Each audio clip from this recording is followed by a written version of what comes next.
dipersembahkan oleh Anda masih menyaksikan Metro News Dialog bersama saya Rida Pulpi, penuhi hak dan lindungi anak dalam rangka Hari Anak Nasional.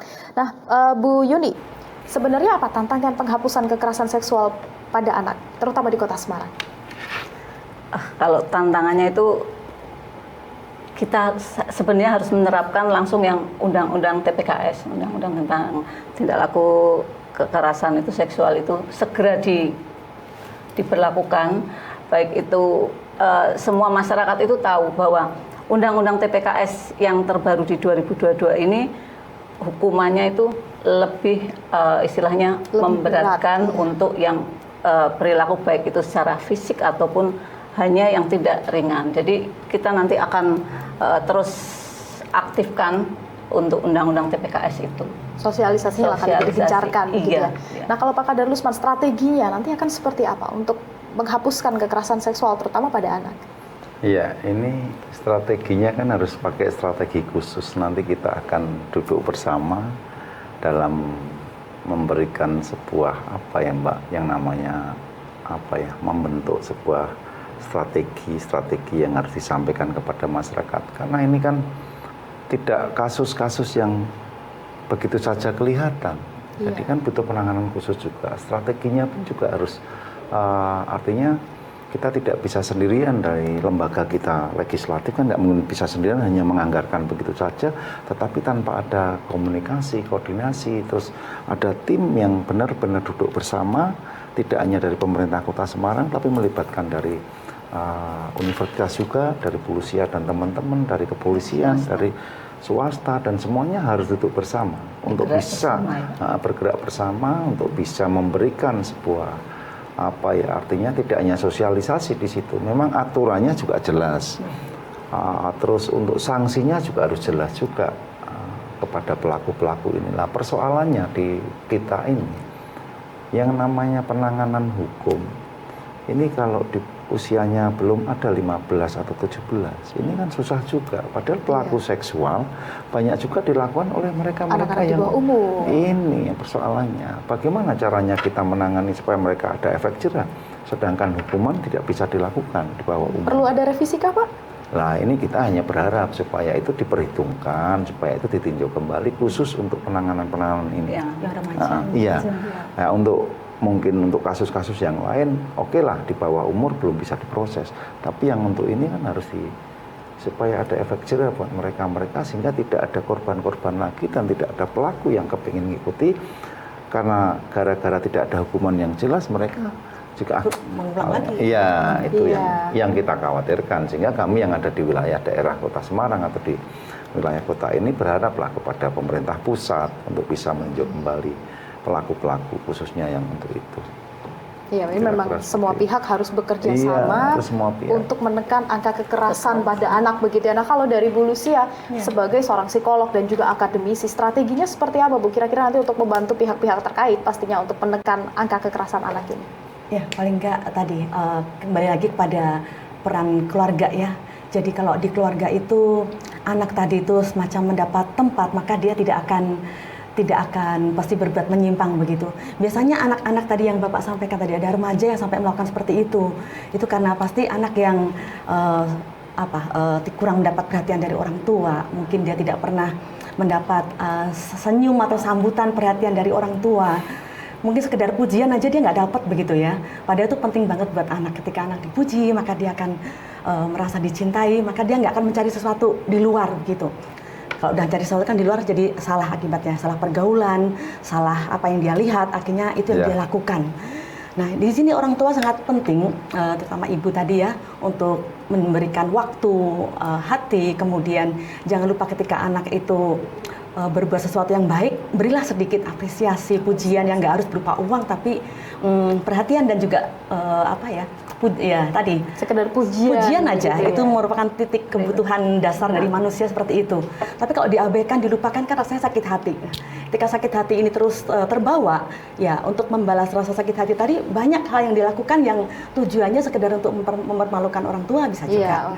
Itu dari keluarga ya, keluarga berperan penting. Kemudian kalau saya lihat Pertama keluarga, yang kedua adalah pendidikan atau sekolah, karena anak menghabiskan sebagian besar waktunya berada di sekolah begitu. Kalau menurut Pak Kadarusman, sebenarnya seberapa penting pendidikan seksual ya, terutama ini dimasukkan ke dalam kurikulum?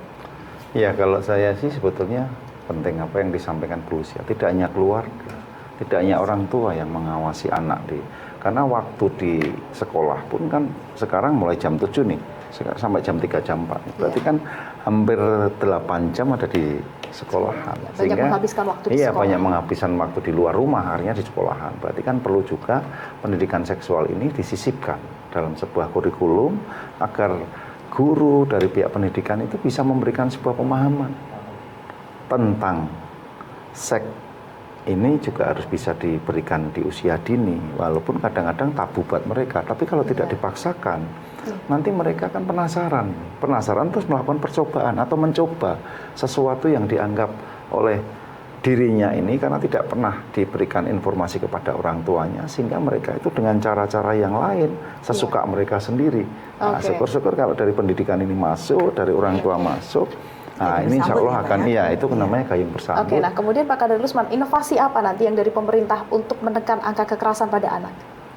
Ya, inovasinya kami juga akan mendorong kepada dinas terkait dalam hal ini untuk bisa berkolaborasi dengan dinas pendidikan semisal, terus untuk keluarga melalui stakeholder yang ada atau lembaga-lembaga yang ada, supaya mereka bisa bersama-sama menyambut ini. Nah, itu paling tidak untuk bisa menurunkan angka kejadian, menurunkan angka kasus dan seterusnya. Nah, kalau kita sendirian nggak mungkin bisa lah. Nah, dari kita semua pihak. Ya, kita kembali semua lagi pihak. kerjasama semua pihak. Nah, kalau itu dari penting. Dari Bu Yuni, target ke depan dari DP3A seperti apa? Target ke depan mestinya memang penurunan angka kekerasan baik terhadap perempuan maupun anak.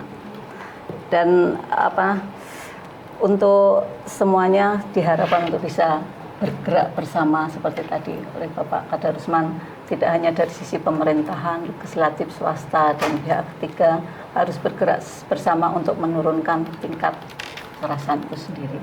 Oke, pendidikan, kemudian dari stakeholder terkait begitu ya. Kalau Bu Lucia, yang terpenting yang harus diperhatikan oleh orang tua dalam mendidik anak sejak dini begitu ya, sebagai madrasah pertama itu tadi tempat menghabiskan waktu bagi seorang anak paling banyak pastinya ada di rumah seharusnya. Ini untuk menekan angka kekerasan seksual pada anak.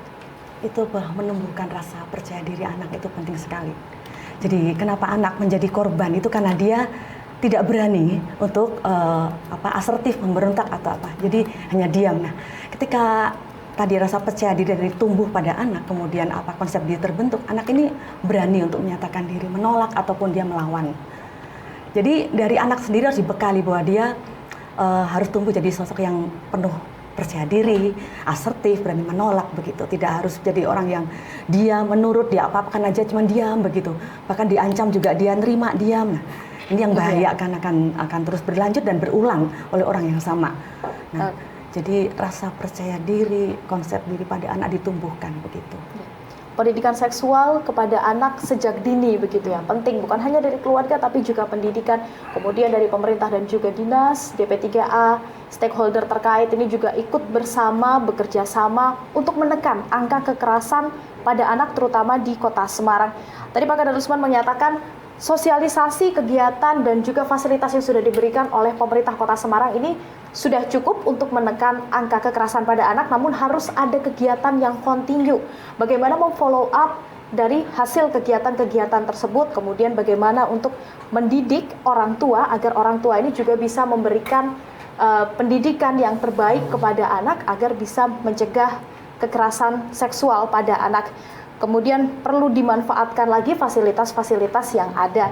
Meskipun banyak korban yang masih belum berani melapor, nantinya dari DPRD Kota Semarang juga sudah siap ya Bapak ya untuk membantu DP3A dan juga dinas-dinas terkait untuk melakukan hal-hal yang sekiranya bisa mendukung penurunan angka kasus kekerasan seksual pada anak di Kota Semarang yang sempat meningkat pada masa pandemi, namun pada 2021 tampaknya memang sudah menurun dan pada tahun ini hingga pertengahan tahun angkanya justru lebih besar dibandingkan 1 tahun di tahun 2021. Nanti kita akan bersama-sama berjuang untuk membuat Kota Semarang yang sudah layak dan juga ramah anak ini menjadi jauh lebih layak dan lebih ramah anak lagi. Kemudian untuk orang tua juga bisa mendidik anak untuk menumbuhkan rasa percaya diri, memperhatikan anak dan juga memberikan apresiasi meskipun hanya sekedar pujian ya Ibu Lucia ya, meskipun hanya sekedar pujian kecil.